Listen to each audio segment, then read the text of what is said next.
யாரோடும் சொல்லாத மூவேழில் கொள்ளாத அச்சங்கள் கொண்டாடுதே. விண்ணோடும் செல்லாமல் மண்ணோடும் இல்லாமல் என் கால்கள் திண்டாடுதே. கண்ணாடி பூவாகிறேன், உன் கையில் நான் வீழ்கிறேன் என் அன்பே.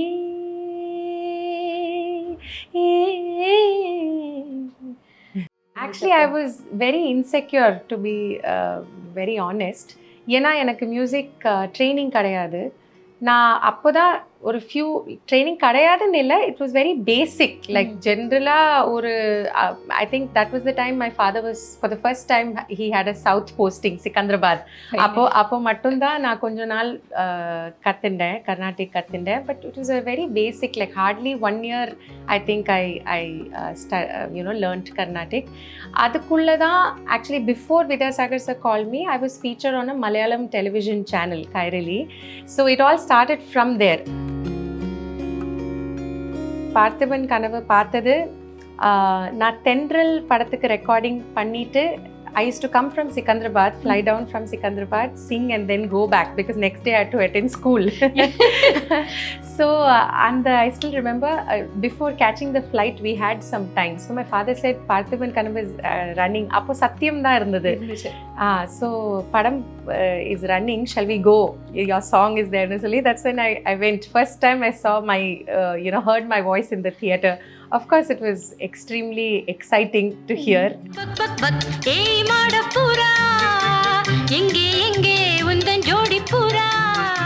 Honestly speaking, being a Malayali, எனக்கு மலையாளம் தான் இருக்கிறதுலே toughest to sing.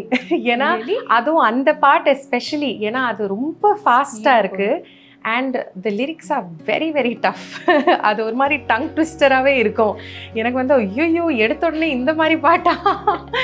அது ஒரு 6 hours எடுத்தது எனக்கு ஸ்டுடியோவில்.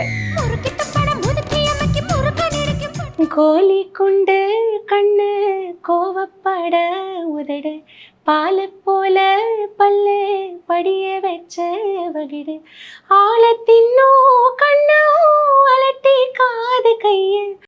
மிஸ் வாவ் தமிழா நேயர்களுக்கு வணக்கம். இந்த நேர்காணலுக்கு we have a very beautiful guest, playback singer, composer Kalyani Nair ma'am. வணக்கம் மேம். வணக்கம். How are you? I'm good, thank you. How are you? I'm good.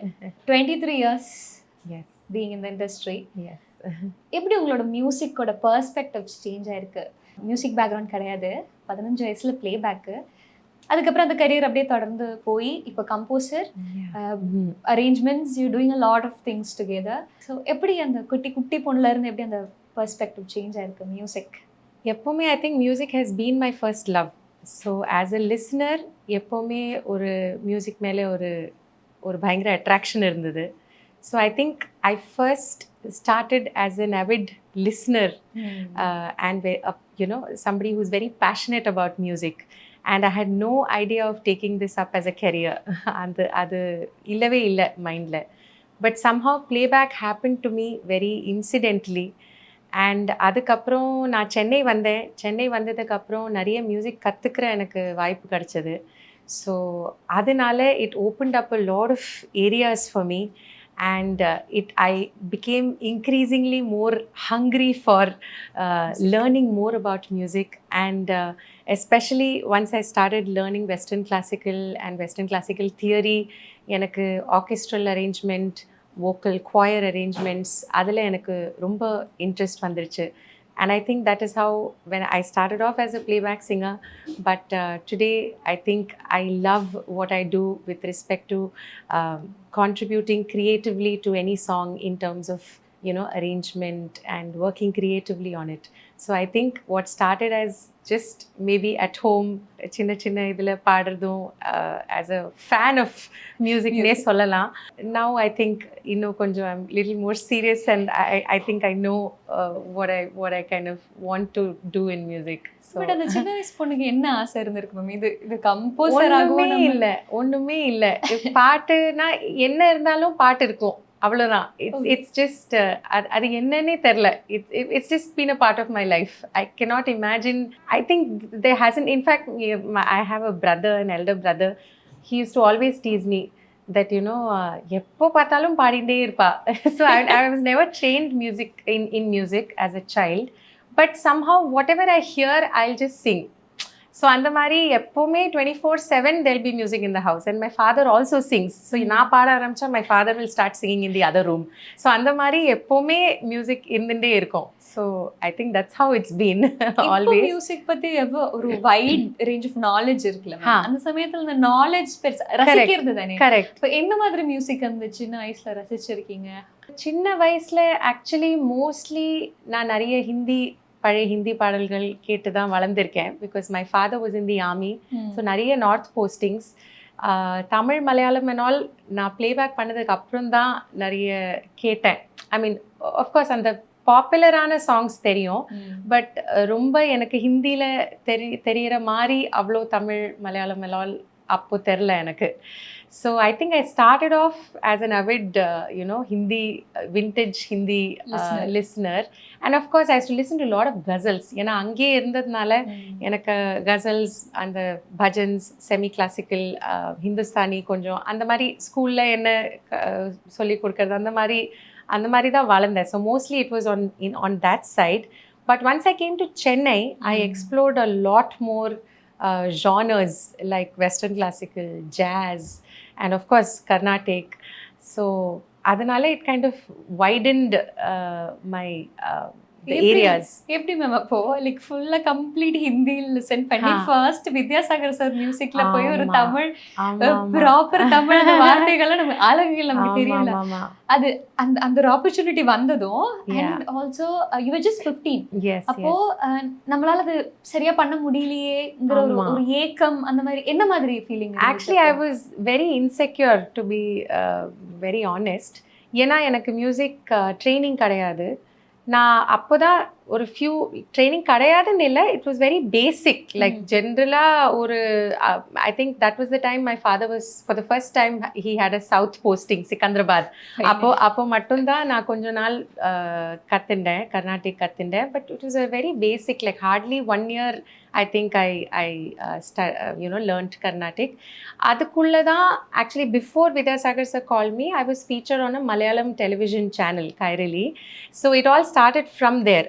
So அது வந்து it was a very casual thing, and they liked my how I sang, and then they wanted to do a special Hindi vintage kind of a thing, very comfortable for me. And appo I was too small to even understand this camera and people are watching and all that. Na appadi poi paaditen.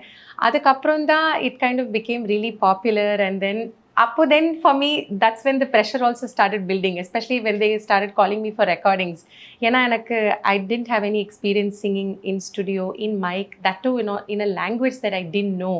And enakku enna I was like not used to that studio environment. When you go to a studio, you're expected to learn the song and immediately deliver.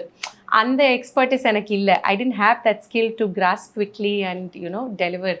And language was a big thing. ஏன்னா ஒன்றுமே எனக்கு சுத்தமாகவே எனக்கு அப்போ தமிழ் தெரியாது. So word by word கற்றுண்டு practice பண்ணி, first of all I had to figure out how to write it, because I couldn't obviously learn how to read and write Tamil so quickly. So then I had to figure out like a code language of my own, pronounce the words correctly. But yeah, everybody in the studio was extremely supportive. So adanale I kind of pulled it off. But yeah, of course, or 4-5 songs, this was a struggle. Then I kind of picked up, and I think after that I moved to Chennai. So things became a little more, easy. Yeah, especially the language became a little more accessible. Yeah. அப்போ அந்த first opportunity நம்ம light அப்படியே நம்ம கைவிட்டு போனதுக்கு அப்புறம் நம்மளோட ஒரு சோலோ சாங் வருது. இப்போ நமக்கு ரீல்ஸ் இருக்கு, இன்ஸ்டாகிராம் இருக்கு, accessible இருக்கு. அந்த சமயத்துல ரேடியோ தானே மேம்? ரேடியோல அந்த பாட்டு வந்து ரேடியோ அப்போ இந்த இது வரும்ல, சன் டிவி, அதுல எல்லாம் இந்த new releases. I think I still remember around 10 o'clock or 11 o'clock Sun மியூசிக்ல ஏதோ நியூ ரிலீசஸ் வரும். So I use to wait for that. ஏன்னா அதில் தான் நான் பாடின பக் பக் மாடப்புறா, தென்றல், அடித்தோழி, கனா கண்டேன், மூளை திருகும், அந்த பாட்டெல்லாம் வரும். அந்த டைம்ல தான் வரும். எப்படி இருக்கும் அது அந்த feeling? Yeah, of course that was extremely exciting. In fact I think நான் ஃபர்ஸ்ட்டு இங்கே பார்த்திபன் கனவு பார்த்தது, நான் தென்றல் படத்துக்கு ரெக்கார்டிங் பண்ணிவிட்டு I used to come from Sikandrabad, fly down from Sikandrabad, sing and then go back because next day I had to attend school. So and I still remember before catching the flight we had some time. So my father said Parthiban Kanavu is running. Appo Satyam da irundhathu. So Padam is running. Shall we go? Your song is there. Initially, that's when I went. First time I saw my heard my voice in the theater. Of course, it was extremely exciting to hear. But yeah, with that, like I said, I kind of ஒரு pressure build ஆகும்போது ஐயோ நம்மளுக்கு அவ்வளோ தெரியலையே because when I use to see other singers they're all like rigorously trained and things like that. So ஒரு insecurity இருந்தது that I'm not good enough kind of a thing. But then of course even at that point I never wanted to take music as a career. So the learning happened but I was never into that thing that I want to become a playback singer or take up music as a full time. So I just took it very easy until I came here to Chennai. Chennai vandadum very reluctantly because I couldn't go to Delhi to study. So I thought okay fine Chennai na paakalam music la enna irukku paakalam, side by side I'll do my studies also. So I came to Etharaj College. I did my economics. I studied BA economics there. Side by side I was doing music. But in that 1 year of being in Chennai, everything changed. And then I was 100% sure that I definitely want to do music. And then of course learning happened. And in the song, like ungaloda song changed your life? Actually எனக்கு அது தெரில. நிறைய பேர் என்கிட்ட இது கேட்டிருக்காங்க. எனக்கு என்னன்னா I was never like நான் என்னோட சினிமா சாங்ஸ் நிறைய பெர்ஃபார்ம் பண்ணது இல்லை. ஸோ நான் ஸ்டுடியோவில் போய் பாடுவேன், அதுக்கப்புறம் நானே மறந்துடுவேன் honestly until people come and tell me that did you sing this, did you sing that. ஏன்னா I think like I said, நான் 2004 I came to Chennai. From 2005 I joined Agustin Paul sir for Western. So my interest was there. Playback பண்ணுவேன், but அடுத்த நாள் வந்து எதான கற்றுக்கணும், எதான ஆக்கப்பெல்லாம் arrange பண்ணுவேன், அந்த இதுலேயே போயிடும். So my focus was never on okay how many hits to I have. அது இல்லவே இல்லை. அது எனக்கு ஆக்சுவலி இவ்வளோ நாள் கழித்து பீப்புள் சொல்லும்போது தான் அது ஹிட் ஆகிறது. That okay ya I have sung all these songs kind of a thing. Because I think that was never my goal பிளேபேக்கில் இது ஆகணும் அப்படின்னு. I always had one journey in music. I never even composing, I never wanted to become a composer. It just one after the other things just happen for me, all because I think I was thirsty to learn. So from that, whatever I got, whatever interested me, I just took that, and I think that's how I am here today. ஏதாச்சும் ஒரு special memory, ஏதாச்சும் ஒரு பாட்டோட special memory அப்படி ஏதாச்சும் இருக்கா? I think அப்படி சொல்லணுன்னா நான் மலையாளமில் பாடின டிங்கிரி பட்டாளம் சாங்கோட ரெக்கார்டிங் தான். ஆக்சுவலி மலையாளமில் அதுதான் என்னோட டெபியூ சாங். ஆனால் ப்ளேபேக்கில் it was my second song after Parthiban Kanavu இது பாடினேன். And honestly speaking, being a Malayali, எனக்கு மலையாளம் தான் இருக்கிறதுலே டஃபஸ்ட் டு சிங். ஏன்னா அதுவும் அந்த பாட்டு எஸ்பெஷலி, ஏன்னா அது ரொம்ப ஃபாஸ்ட்டாக இருக்குது and the lyrics are very very tough. அது ஒரு மாதிரி டங் ட்விஸ்டராகவே இருக்கும். எனக்கு வந்து ஐயோ எடுத்த உடனே இந்த மாதிரி பாட்டா. அது ஒரு 6 hours எடுத்தது எனக்கு ஸ்டுடியோவில். இன்ஃபேக்ட் ஒரு ஸ்டுடியோவில் ரெக்கார்ட் பண்ணிட்டு இருந்தேன், வித்யாசாகர் சார் ஸ்டுடியோவில் ரெக்கார்ட் பண்ணிட்டு இருந்தேன். 3-4 hours ஆயிடுச்சு. அதுக்குள்ளே Anuradha Sriram ma'am, I think it was her recording, next was her recording. And என்னோட ரெக்கார்டிங்கே முடியல, அவங்க வெயிட் பண்ணியிருந்தாங்க ரொம்ப நேரம். அதுக்கப்புறம் வித்யாசாகர் சார் செட் பக்கத்தில் Unni Menon sir studio used to be like next lane. So he said நீ என்ன பண்ணு, அங்கே போய் ரெக்கார்டிங் முடி, எனக்கு இங்கே ஒர்க் இருக்குது. ஏன்னா எனக்கு அந்த டைமில் முடிக்கவே முடியல, அவ்வளோ டஃப்பாக இருந்தது. தென் கொஞ்சம் பிரேக் எடுத்துட்டு I took rest and all, then went to the other studio, finish the song. It was like a long marathon. 6 to 8 hours எடுத்துச்சு அந்த பாட்டு மட்டும் ரெக்கார்ட் பண்ணுறதுக்கு. ஸோ அதுதான் கண்டிப்பாக ஒரு அன்ஃபர்கெட்டபிள் எக்ஸ்பீரியன்ஸ். அப்படியே இப்போ தமிழில் ஏதாச்சும் சொல்லுங்க மேம், ஏன்னா நமக்கு அதுதானே கரெக்ட். ஏன்னா you have such beautiful songs with such beautiful people together. சும்மா கிடந்த சிட்டு குருவிக்கு சோளம் போட்டு போட்டு, அந்த மாதிரி ஒரு பாட்டு, ஒரு ஃபோக் இது. அகேன் இந்த பாட்டோட lyrics were very different from பக் பக் மாடப்புரா or any other song that I sang, because அந்த தமிழில் அந்த folk touch of the lyrics is very different from the other Tamil. So அது வந்து எனக்கு ரொம்ப போட்டேன், அந்த வச்சேன், அதெல்லாம் எனக்கு கொஞ்சம் புதுசாக இருந்தது அந்த டைமில். ஸோ அதில் ஐ கைண்ட் ஆஃப் ஸ்ட்ரகிள். எனக்கு most of the struggles were because I didn't know the language. Yeah, but I think those are all very fond memories. Tough, but I think that's what kind of, you know, ஆனா அதுக்கப்புறம் தான் I realized the importance of learning the language. ஏன்னா அந்த 1 year நான் சென்னையில் இருக்கும்போது அதுக்கப்புறம் I actually learned how to read and write Tamil. Yeah, ரொம்ப I'm still not very proficient in the language, but ஜென்ரலாக எனக்கு ஒரு லிரிக்ஸ் ஷீட் கொடுத்தா லிரிக்ஸ் படித்து I can understand. அந்த அளவுக்கு இப்போ இருக்கு. கோலி குண்டு எங்களுக்காக சொல்லுங்க. கோலி குண்டு கண்ணு கோவப்பட உதடு பாலை போல பல்லு படிய வச்ச வகிடு ஆழத்தின்னோ கண்ணோ அலட்டி காது கைய சோளத்தட்ட காலு சொக்கவை கோவாயே தேடி தொட்ட ஒன்று தேடி வந்த தாயிடே நான் உனக்கு பிறந்தவன் ஏன் பாஞ்சு பதுங்குறேன். ஏன் மேம் இதெல்லாம் ஏன் மேம் ஸ்டேஜ்ல பாட மாட்டேங்கிறீங்க? பாடணும். கான்சர்ட்லாம் அரேஞ்ச் பண்ணி this year I plan, actually after 20 years I've realized that I haven't been singing all my songs. Maybe very soon I will. என்னோட ஃபேவரட் இந்த பாட்டு தெரியுமா? எது? எவனா. எவ்ரி டே இப்போ என்னோட ஸ்பாட்டிஃபை போயிட்டு இது it will be there. Such a beautiful song that is. அது ஒரு few lines. Yeah, sure. யாரோடும் சொல்லாத மூவேழில் கொள்ளாத அச்சங்கள் கொண்டாடுதே விண்ணோடும் செல்லாமல் மண்ணோடும் இல்லாமல் என் கால்கள் திண்டாடுதே கண்ணாடி பூவாகிறேன் உன் கையில் நான் வீழ்கிறேன் என் அன்பே.